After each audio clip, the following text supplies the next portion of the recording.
મિત્રો આજે આપણે ધોરણ 6 એમાં પાઠ 3 દ્વિદલ એ આજે આપણે જોઈશું।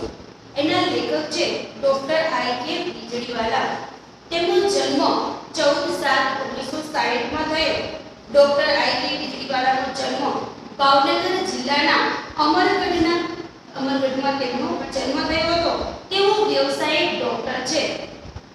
સાયલન્સ પ્લીઝ, મોતીચારો, પ્રેમનો પગરવ અને ઉંદરભાઈને આંખો આવી વગેરે તેમના જાણીતા પુસ્તકો પણ છે।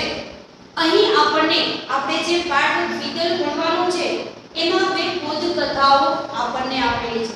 બોધ કથા એટલે કે જે કથા દ્વારા આપણને છેલ્લે કઈ શીખ મળે છે એને બોધ કથા કહેવામાં આવે છે। તો કે બોધ કથા સાદી સરળ શૈલીમાં અહીંયા આપવામાં આવેલી છે। પ્રથમ બોધ કથામાં શિલ્પીની આત્મનિષ્ઠા, પ્રભુનિષ્ઠા સુંદર રીતે વ્યક્ત થઈ છે। પહેલી જે કથા છે આત્મકથા છે કે જેમાં આત્મનિષ્ઠા કે વ્યક્તિની અંદર કેટલી આત્મનિષ્ઠા રહેલી છે એ અહીંયા આપણને શિલ્પી દ્વારા જાણવા મળે છે અને એને પ્રભુ પ્રત્યેની એનામાં જે નિષ્ઠા છે એ અહીંયા સુંદર રીતે વ્યક્ત કરવામાં આવેલી છે। તો બીજી બોધ કથા જે છે એમાં એક યુવક છે જે પોતાનો વ્યવસાય પ્રત્યે કેટલો ગંભીર અને સનિષ્ઠ છે એની અહીંયા ચોટદાર શૈલીમાં રજૂઆત થઈ છે કે કોઈ પણ વ્યક્તિ પોતાના કામ પ્રત્યે કેટલી ગંભીરતા દાખવે છે એનું ઉદાહરણ આપણને અહીંયા બીજી કથામાં આપેલું છે કે વ્યક્તિ છે એ પોતાના કામ માટે એને ગમે તે કરી અને પોતાની જે ઈમાનદારી છે એ કેવી રીતે અહીંયા નિભાવે છે એ આપણે બીજી કથામાં જોઈશું। અહીંયા આપણો જે પાઠ છે એમાં પહેલું છે મૂર્તિ। પહેલી જે બોધ કથા છે એનું નામ છે મૂર્તિ। એમાં એક માણસ હોય છે એ એક વખત પોતાના ગામમાં બની રહેલા નવા નિર્માણનું નિર્માણ કાર્ય જોવા ગયો। નિર્માણ કાર્ય એટલે કે નવું જે બાંધકામ થઈ રહ્યું હોય એને નિર્માણ કહી શકાય। તો કે મંદિરનું જે નવું બાંધકામ છે એ થઈ રહ્યું હતું તો એક માણસ છે એ પોતાના ગામમાં આવું નવું મંદિર બની રહ્યું હતું ત્યાં તે જોવા માટે ગયો। એ જોઈ એ કોઈ જાણકાર નહોતો કે એના માટે એટલો બધો કે કોઈ પણ વસ્તુ વિશે જાણતો હોય એની પાસે અનુભવ હોય એવું ન હતું કે કોઈ જાણકાર નહોતો, બસ એમ જ જોવા માટે ગયો હતો કે આપણે કોઈ પણ વસ્તુ આપણને નવું જોઈએ તો આપણે ત્યાં જોવા જઈએ છીએ।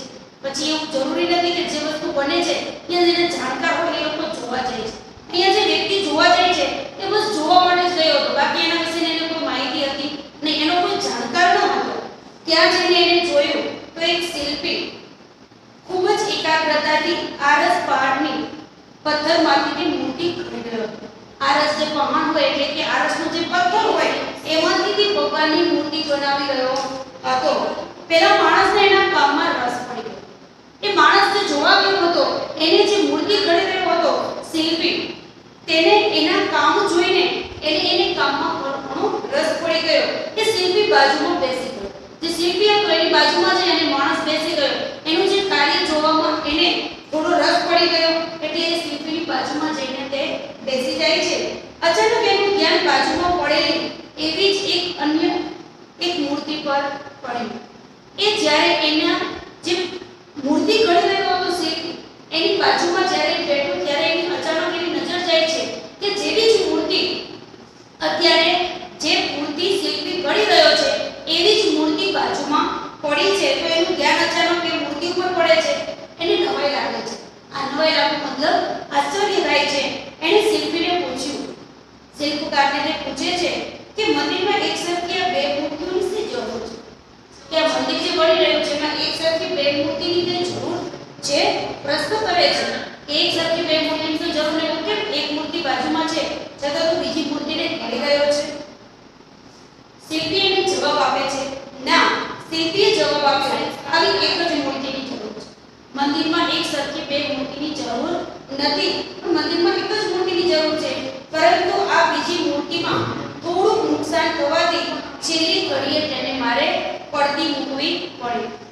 કે જ્યારે એ મૂર્તિને હું ઘડી રહ્યો હતો ત્યારે એના અંદર થોડું એવું નુકસાન થયું એટલે છેલ્લે આખી મૂર્તિ બની ગયા પછી છેલ્લી ઘડીએ મારે એને પડતી મૂકવી પડી અને આ બીજી મૂર્તિ બનાવવી પડી।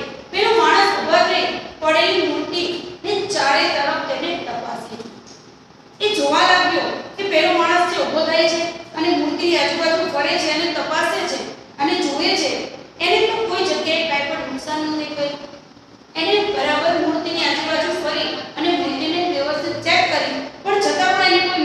અંદર જોવા મળ્યું નહીં.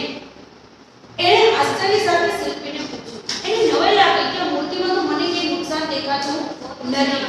એટલા માટે એને શિલ્પીને ફરીથી પૂછ્યું કે આ મૂર્તિમાં તો મને કોઈ નુકસાન દેખાતું નથી. એ મૂર્તિકારને શિલ્પીને કહે છે કે આ મૂર્તિમાં તો મેં જોયું, પણ આમાં મને કોઈ નુકસાન દેખાતું નથી. તમને આમાં કઈ જગ્યાએ નુકસાન દેખાય છે? કે તમે કહ્યું કે છેલ્લા સમયે મારે મૂર્તિને પડતી મૂકવી પડી કારણ કે એના અંદર થોડું નુકસાન થઈ ગયું. મેં તો આખી મૂર્તિને જોઈ લીધી, પણ મને ક્યાંય નુકસાન દેખાતું નથી. એના નાક પાસે એક નાનો કસરકો થઈ ગયો. શિલ્પી એને જવાબ આપ્યો કે એના નાક છે એની પાસે નાનો એવો કસરકો થઈ ગયો. શિલ્પીએ કહ્યું, પેલા માણસે પરિવાર ધ્યાનથી જોયું ત્યારે એને એક નાનો કસરકો દેખાયો. કે જ્યારે શિલ્પીએ જવાબ આપ્યો અને કીધું કે નાક પાસે નાનો એવો કસરકો થઈ ગયો છે, શિલ્પી જ્યારે જવાબ આપ્યો ત્યારે માણસે ફરીથી અને એકદમ ધ્યાનથી જોયું ત્યારે તેને નાનો કસરકો દેખાયો. આમ કોઈ જુએ તો એને દેખાય નહીં, પણ એ જ્યારે એને નુકસાન બતાવ્યું કે નાક પાસે છે ત્યારે એને ધ્યાનથી જ્યારે એને ચેક કરે છે ત્યારે માણસને નાક પાસેનો નાનો કસરકો દેખાય છે. એને શિલ્પીને પૂછ્યું. એને કહ્યું કે તમે આ મૂર્તિની સ્થાપના કઈ જગ્યાએ કરવાના છો? કે આ મૂર્તિ જે બનાવી રહ્યા છો એની સ્થાપના ક્યાં કરવાની છે? પહેલા 20 ફૂટ ઊંચા સ્તંભ ઉપર શિલ્પી કહે છે કે પેલું જે 20 ફૂટ ઊંચો જે સ્તંભ એટલે કે થાંભલો, જે 20 ફૂટ ઊંચો જે થાંભલો છે એના ઉપર મારે એના ઉપર મૂકવાની છે, એના ઉપર એની સ્થાપના કરવાની છે. પેલા માણસના આશ્ચર્યનો પાર ન રહ્યો. એને ઘણી નવાઈ લાગી કે આ મૂર્તિ જે આખી ઘડાઈ ગઈ છે એના નાક પાસે એટલો નાનો કસરકો છે કે કોઈ વ્યક્તિ એને એકદમ ધ્યાનથી જુએ તો જ એ નુકસાન દેખાય. અને એ પણ 20 ફૂટ ઊંચા થાંભલા ઉપર જેની સ્થાપના કરવાની છે તો અહીંયા કોણ જોવાનું છે? એને નવાઈ લાગી. એનાથી કહેવાય ગયું, ભલા આદમી, જો આ નાનકડી મૂર્તિની સ્થાપના એટલી બધી ઊંચી કરવાની હોય તો આવી ખોટી મહેનત શું કામ? કે આ જે નાનો એવો કસરકો પડી ગયો છે અને પાછી તારે 20 ફૂટ ઊંચા જે થાંભલા ઉપર સ્તંભ ઉપર એની તારે પ્રતિષ્ઠા એની મૂર્તિની સ્થાપના કરવાની છે, તો પછી આ ખોટી મહેનત કરવાનો અર્થ શું છે? ત્યાં તો વળી કોણ જોવાનું છે? એટલે ઊંચે આટલા નજીકથી પણ મને કસરકો તે કહ્યું ત્યારે મને દેખાયો ત્યારે એ 20 ફૂટ ઊંચા સ્તંભ ઉપર એ કોણ જોવાનું છે? એના નાક પાસે નાનો કસરકો છે, કોઈને દેખાવાનો નથી. શિલ્પીએ પોતાનું કામ અટકાવીને એ માણસ સામે જોયું. એ પોતાના કામમાં જ્યારે તેને કામ પોતાનું અટકાવીને માણસ સામે જુએ છે અને પછી હસીને બોલ્યો. હસી અને કહેવા લાગ્યો, ભાઈ, બીજું કોઈ આ વાત જાણે કે નહીં એની મને ખબર નથી. કે કદાચ આ કસરકો મારા હાથે થઈ ગયો છે અને એ કદાચ એ જ મૂર્તિની સ્થાપના 20 ફૂટ ઊંચા સ્તંભ ઉપર થઈ જાય તો પણ કોઈને ખબર પડવાની નથી. પરંતુ હું અને મારો ભગવાન તો જાણીએ છીએ ને કે મને ખબર છે કે આ મૂર્તિમાં નુકસાન થઈ ગયું છે અને મારો ભગવાન પણ જાણે છે. કોઈને કદાચ ખબર પડે કે ન પડે, પણ હું તો જાણું છું ને કે આમાં નુકસાન છે અને નુકસાન મારા હાથે થઈ ગયું છે તો એ મૂર્તિની સ્થાપના હું ન કરી શકું. અને બીજું મારો ભગવાન પણ જાણે છે ને. એટલું કહીને એટલી જ એકાગ્રતાથી પોતાનું કામ ફરીથી શરૂ કર્યું.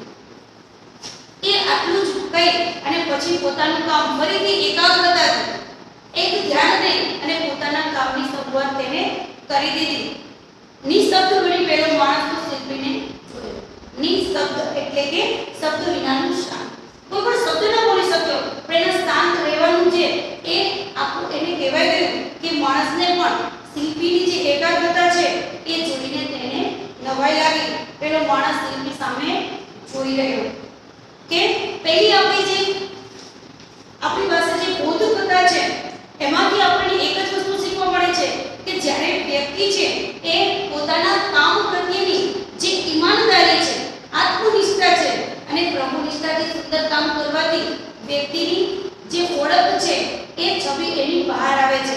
અને પોતાના એકાગ્રતાથી કામ કરનાર વ્યક્તિ અહીંયા શિલ્પી એક શ્રેષ્ઠ ઉદાહરણ છે. બીજું છે સ્વમૂલ્યાંકન. પોતાનું મૂલ્યાંકન કરે છે. અહીંયા પરદેશની વાત છે. પરદેશ એટલે કે આપણે અત્યારે કહીએ તો વિદેશ. ત્યાંના એક સ્ટોર એટલે કે દુકાન દાખલ થયો. દાખલ થવો એટલે કે અંદર પ્રવેશ કરે છે. દુકાનદાર સામે નમ્રતાથી વાત કરી તેણે પબ્લિક ફોન વાપરવાની મંજૂરી માંગી. દુકાનદાર સામે એકદમ નમ્રતાથી એને વાત કરી, શાંતિથી વાત કરી અને જે પબ્લિક કે જે લોકો ઉપયોગ લઈ શકે એવો ફોન, જેને પબ્લિક ફોન કહેવાય, એ વાપરવાની એને મંજૂરી મતલબ પરવાનગી માંગી.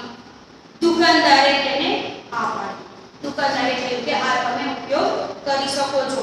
યુવકના હાથ મેલા અને ખરાબ હતા એટલે એ સ્પીકર ફોન પર વાત કરતો.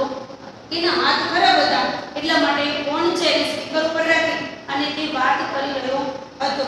અન્ય કોઈ ગ્રાહક એ સમયે સ્ટોરમાં હાજર ન હોવાથી દુકાનદાર એની વાત ધ્યાનથી સાંભળી રહ્યો કે ત્યારે જે દુકાનદાર છે એની પાસે કોઈ ગ્રાહક ન હતો એટલા માટે તે એ સમયે એ દુકાનદારની વાત જે છે એ જે ફોન વાળો છે એ વ્યક્તિની વાત, જે યુવક છે એની વાત દુકાનદાર ધ્યાનથી સાંભળી રહ્યો હતો. સામા છેડે કોઈ સ્ત્રી વાત કરી રહી હતી, એટલે કે ફોનમાં સામે જે વાત કરવા વાળી હતી એ સ્ત્રી હતી. યુવકે કહ્યું, મેડમ તમે મને તમારે ત્યાં લોન કાપવાનું કામ આપી શકો ખરા? લોન કાપવી એટલે કે લીલું ઘાસ, જેને એકદમ સરસ જે મોટું થઈ ગયું હોય તેને કાપી અને સરસ મજાનો આકાર આપો એટલે લીલું ઘાસ એટલે કે લોન કહેવાય. યુવક છે એ જ્યારે સામે જે મેડમ છે એને કહે છે કે તમારે ત્યાં લોન કાપવાનું કામ તમે મને આપી શકો ખરા? સામે છેડેથી સ્ત્રીનો અવાજ આવ્યો. સામે જે સ્ત્રી છે એ કહે છે, નહીં ભાઈ, લોન કાપવા માટે મેં માણસ રાખી લીધેલ છે, કે લોન કાપવા માટે મેં માણસને રાખી લીધેલો છે એટલા માટે હું તમને કામ આપી શકું તેમ નથી. યુવક બોલ્યો, મેડમ અત્યારે તમારે ત્યાં રાખેલ માણસને જે પગાર આપતા હોય એના કરતા અડધા પગારથી હું લોન આપી આપીશ. કે તમે જે માણસને રાખ્યો છે એ માણસ જે પગાર તમે આપો છો એના કરતા પણ અડધા પગારમાં હું તમને લોન કાપી આપીશ. સામે છેડેથી સ્ત્રીએ કહ્યું, ના ભાઈ, હાલ લોન કાપવાનું કામ જે માણસ કરે છે તેનાથી મને કોઈ ફરિયાદ કે ના, મારે કઈ બીજા વ્યક્તિની જરૂર નથી. સ્ત્રીએ કહ્યું કે ના, હાલમાં જે વ્યક્તિ લોન કાપે છે મારા ઘરે એ માણસની મને અત્યારે કોઈ ફરિયાદ નથી.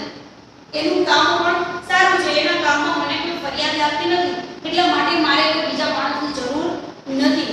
યુવકે કહ્યું, મેડમ લોન કાપવાની સાથે હું ઘરની આજુબાજુનો રસ્તો પણ સાફ કરી આપીશ અને એ માટે કોઈ વધારાની રકમ કે હું તમને લોન તો કાપી જ આપીશ પણ સાથે સાથે ઘરની આજુબાજુનો જે રસ્તા હોય એ પણ હું તમને સાફ કરી આપીશ અને એના માટે હું કોઈ વધારાના પૈસા પણ તમારી પાસેથી લઈશ નહીં.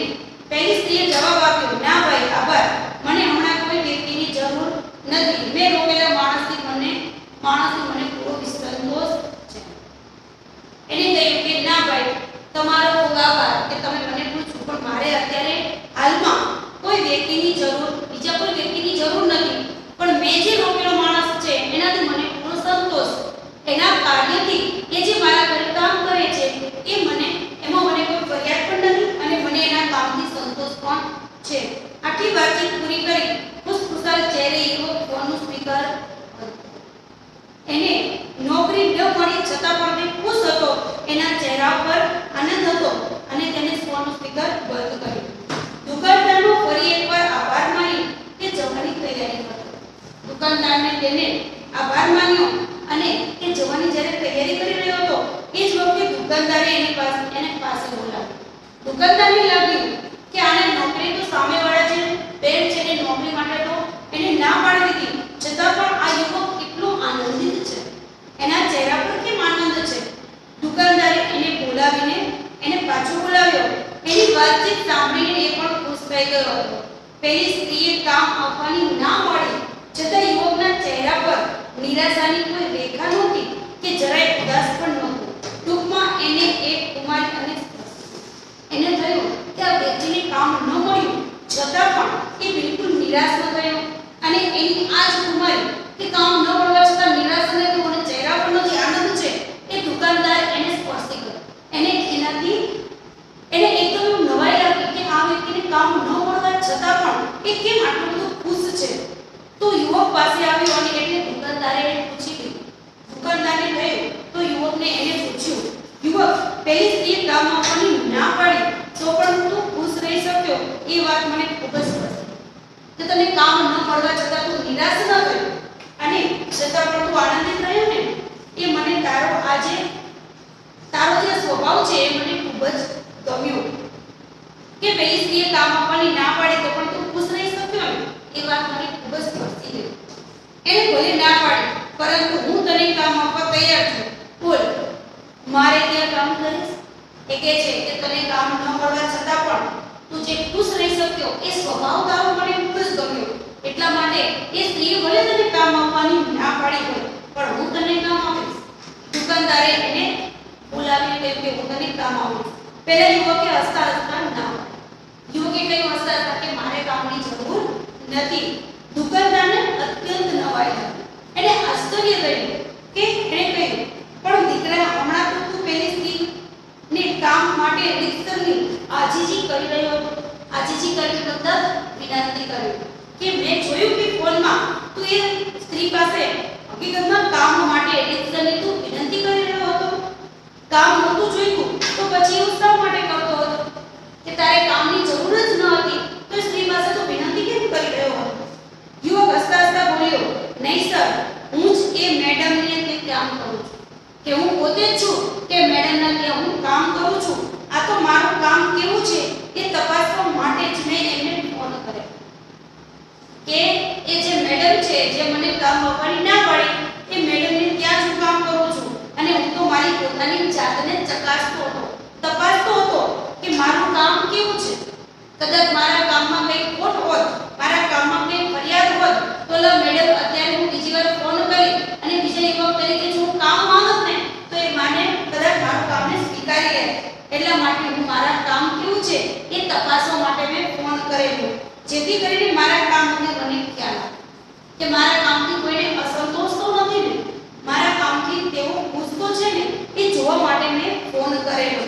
દુકાનદારને એક નિર્દોષ સ્મિત આપીને એને વિદાય લીધી. એને દુકાનદાર પાસેથી એ પોતે હસતા મુખે ત્યાંથી વિદાય લીધી. દુકાનદાર એને જતો જોઈ રહ્યો અને ક્યાંક સુધી એ યુવકના સ્વમૂલ્યાંકનની રીતને બિરદાવતો કે પોતાની જાતનું મૂલ્યાંકન કરવાની જે યુવકે જે રીતે પ્રયત્ન કર્યો એના જે સ્વમૂલ્યાંકનને તે બિરદાવતો રહ્યો. બિરદાવ મતલબ તેના ગુણને વખાણ કરતો રહ્યો કે પોતાનું જાતનું મૂલ્યાંકન કરવું એ ખરેખર એક સાચી વસ્તુ છે.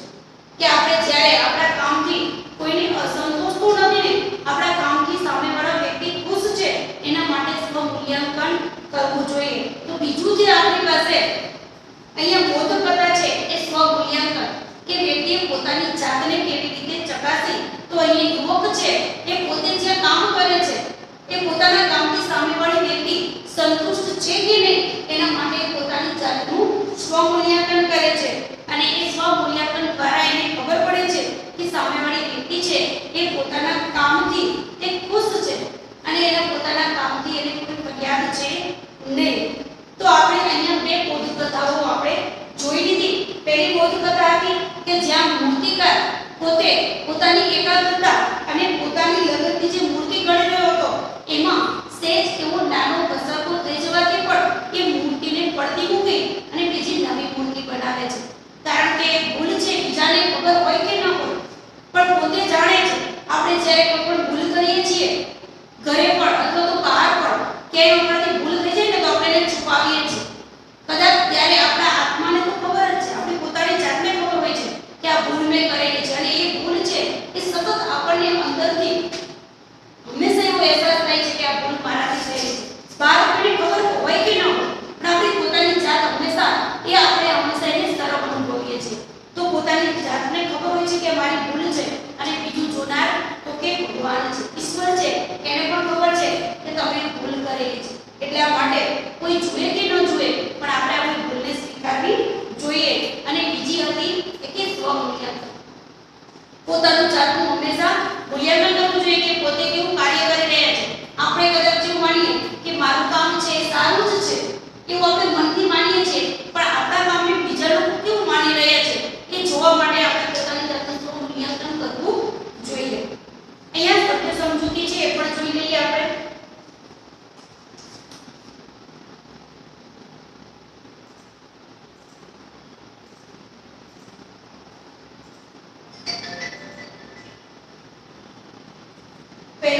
પછી શિલ્પી. શિલ્પી એટલે કે પથ્થર, ધાતુ વગેરેને સુંદર આકાર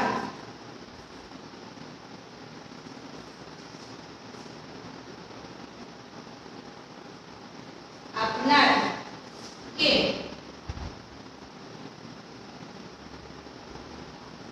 કોતરણી કરનાર. શિલ્પી કોને કહી શકાય કે જે પથ્થર હોય અથવા કોઈ પણ ધાતુ હોય એને સુંદર આકાર કે એની કોતરણી આપી અને એક કોઈ પણ વસ્તુ બનાવે એને શું કહેવાય? શિલ્પી કહી શકાય. બીજું છે સ્તંભ એટલે કે થાંભલો.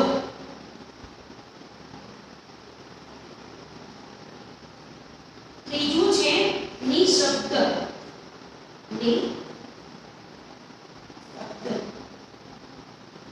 એટલે કે શબ્દ વિનાનું.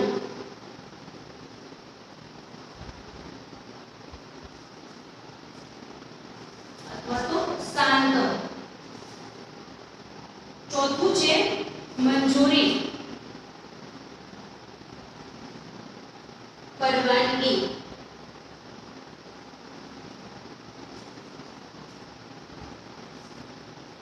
એના પછીનું છે લોન, લીલું ઘાસ.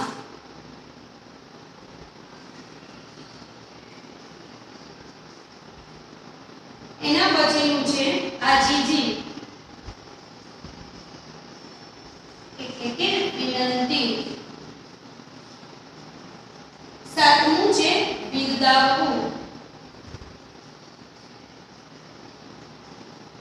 ગુણને વખાણવા.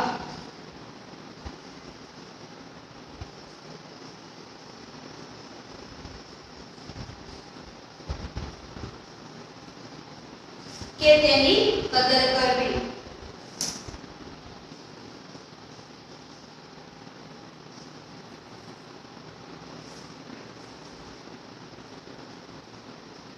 હવે આપણી પાસે રૂઢિપ્રયોગો, 3 રૂઢિપ્રયોગ આપેલા છે તે પણ આપણે જોઈ લઈએ.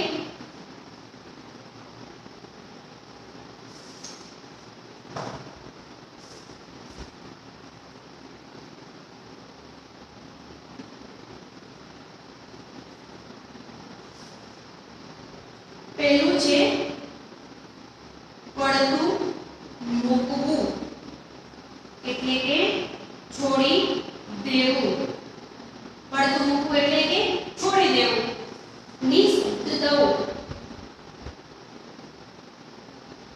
દ બની જવું